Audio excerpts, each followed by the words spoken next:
जय श्री राम मित्रों, स्वागत है आपका आपके अपने चैनल स्टोन्स ऑफ लाइफ में। बंधुओं, कर्म और प्रारब्ध को लेकर मैं एक कहानी और आया हूं। अगर आपको अच्छी लगे तो वीडियो को लाइक शेयर जरूर करें। काशी में एक विद्वान ज्योतिषी रहते थे। एक दिन काशी नरेश अपनी कोई समस्या लेकर उनके घर पहुंचे। ज्योतिषी कहीं बाहर गए थे। उनकी जो धर्मपत्नी थी उनसे पूछा, देवी जी आपके पति ज्योतिषी जी कहाँ हैं? तब उस स्त्री ने अपने मुख से अपने ही पति को अयोग्य, असह्य, दुर्वचन कहे, जिनको सुनकर राजा हैरान मन ही मन कहने लगे कि मैं तो अपनी समस्या का समाधान को आया था मैं तो, परंतु अब इनकी समस्या के सामने मेरी तो कोई छोटी समस्या ही है, कोई समस्या ही नहीं है। तो पहले तो मैं इनकी ही हाल पूछ लूं, इनकी समस्या जानूं। इतने में ज्योतिषी जो है आ गए। घर में प्रवेश करते ही ब्राह्मण ने ज्योतिषी को अनेक दुर्वचन कहे, उनका तिरस्कार किया, परंतु ज्योतिषी जी चुप रहे और अपनी स्त्री कुछ भी नहीं कहा। इसके बाद वे अपनी गद्दी पर जाकर बैठे। बहुत देर तक वह ब्राह्मण ज्योतिषी को बुला बला जो है कहती रही। एक बार तो नरेश को भी क्रोध आ गया, वो भी आवेश में आने ही वाले थे, पर ज्योतिषी ने उन्हें चुप रहने का इशारा कर दिया। थोड़ी देर बाद ब्राह्मणी अंदर चली गई तो ज्योतिषी जी ने जो है राजा की ओर ध्यान दिया। कहिए राजन कैसे आना हुआ? आया तो महाराज अपने बारे में पूछने के लिए, परंतु पहले आप अपना हाल बताइए कि आपकी पत्नी अपनी जुबान से आपका इतना तिरस्कार क्यों करती है, जो किसी से भी नहीं सहा जाता, और आप जिनका मान सम्मान पूरे राज्य में इतना कि स्वयं नरेश को भी आपके दरवाजे पर आना पड़ता है, भाई इतना सब कैसे सह लेते हैं? इसका क्या कारण है? तब ज्योतिषी जी ने कहा, राजन यह मेरी स्त्री की गलती से नहीं, मेरा कर्म का परिणाम है। दुनिया में जिसको भी देखते हो, अर्थात भाई, पुत्र, शिष्य, पिता, गुरु, संबंधी जो कुछ भी है, सब अपना कर्म ही है।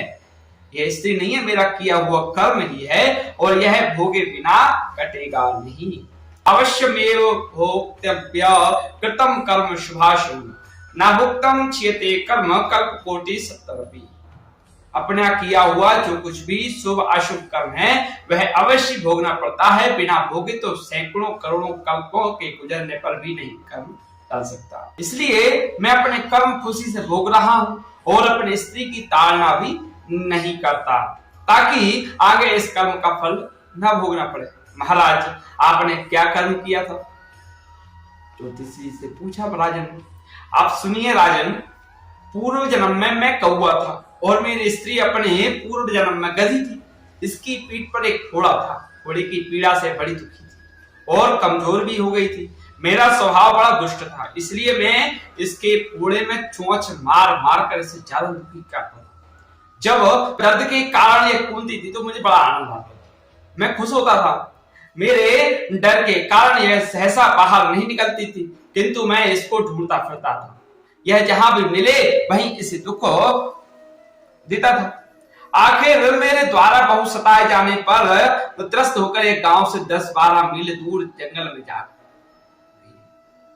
में चली गई। हाँ, गंगा जी के किनारे सघन वन में हरा हरा घास खाकर और मेरी चोटों से बचकर सुखपूर्वक रहने लगी। लेकिन मैं इसके बिना नहीं रह सकता था। इसको ढूंढते ढूंढते मैं उसी वन में जा पहुंचा और वहां इसे देखते ही मैं इसकी पीठ पर जोर जोर से चोंच मारी तो मेरी चोंच इसकी हड्डी में चुभ गई। अब इस पर इसने अनेक प्रयास किए, फिर भी चोंच न छूटी। मैंने भी चोंच निकालने का बड़ा प्रयत्न किया, मगर ना निकली। पानी के वैसे ही यह दुष्ट मुझे छोड़ेगा, ऐसा सोचकर यह गंगा जी प्रवेश कर गई, परंतु वहां मैं अपनी चोंच निकाल ना पाया। आखिर में यह बड़े प्रभाव में प्रवेश कर गई। गंगा का प्रभाव तेज होने के कारण हम दोनों बह गए और बीच में ही मर गए। तब गंगा जी के प्रभाव से यह तो ब्राह्मणी बनी और मैं बड़ा ज्योतिषी बन गया। अब वही मेरी स्त्री हुई जो मेरे मरण पर्यंत अपने मुख से गाली निकाल कर मुझे दुख देगी, और मैं भी अपने पूर्व कर्मों का फल समझकर सहन करता रहूंगा। इसका दोष नहीं मानूंगा, क्योंकि यह किए हुए कर्म का ही फल है, इसलिए मैं शांत रहूंगा। अब महाराज एक प्रश्न आता है कि एक ही घड़ी मुहूर्त में जन्म लेने पर भी सबके कर्म और भाग अलग अलग क्यों? राजा ने प्रश्न किया, मेरी जन्म पत्रिका के अनुसार मेरा राजा बनने का योग था। मैं राजा बना, किंतु उसी घड़ी मुहूर्त में अनेक जातकों ने जन्म लिया होगा जो राजा नहीं बन सके।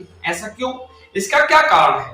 महाराज आपको यहाँ से कुछ दूर घने जंगल में एक महात्मा मिलेंगे, उनसे आपको उत्तर मिल जाएगा। राजा ने घोर जंगल में जाकर देखा कि एक महात्मा आग के ढेर के पास बैठकर अंगार यानी गर्मा गर्म क्योला खाने में व्यस्त थे।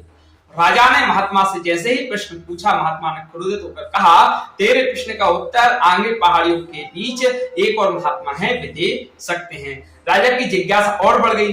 पहाड़ी मार्ग पार कर बड़ी कठिनाइयों से राजा दूसरे महात्मा के पास पहुंचा। राजा हक्का बक्का रह गया। दृश्य कुछ ऐसा था, वे महात्मा अपने ही मांस को चींटे से नोच नोच कर खा रहे थे। राजा को महात्मा ने भी डांटते हुए कहा, मैं भूख से बेचैन हूं, मेरे पास समय नहीं है। आगे आदिवासी गांव में एक बालक जन्म लेने वाला है और जो कुछ ही देर तक जिंदा रहेगा, वह बालक तेरे प्रश्न का उत्तर दे सकता है। राजा बड़ा बेचैन हुआ। बड़ी अजीब पहेली बन गई मेरा प्रश्न। उत्सुकता प्रबल थी। राजा पुनः कठिन मार्ग पार कर उस गांव में पहुंचा। गांव में उस दंपत्ति के घर पहुंचकर सारी बात कही। जैसे ही बच्चा पैदा हुआ, दंपत्ति ने नाल सहित बालक राजा के सम्मुख उपस्थित कर दिया। अब राजा को देखते ही बालक हंसते हुए बोलने लगा, राजन, मेरे पास भी समय नहीं है, किंतु अपना उत्तर सुन लो। तुम, मैं और दोनों महात्मा 7 जन्म पहले चारों भाई जो है राजकुमार थे। एक बार शिकार खेलते खेलते हम जंगल में 3 दिन तक भूखे प्यासे भटकते रहे। अचानक हम चारों भाइयों को आटे की एक पोटली मिली। हमने उसकी 4 बाटी सेकी। अपनी अपनी बाटी लेकर खाने बैठे ही थे, भूख प्यास से तड़पते हुए एक महात्मा वहां आ गए। अंगार खाने वाले भैया से उन्होंने कहा, बेटा, मैं 10 दिन से भूखा हूं, अपनी बाटी में से मुझे भी कुछ दे दो, मुझ पर दया करो, जिससे मेरा भी जीवन बच जाए। इतना सुनते ही भैया गुस्से से भड़क उठे और बोले, तुम्हें दे दूंगा तो मैं क्या खाऊंगा, आग, चलो भागो यहां से।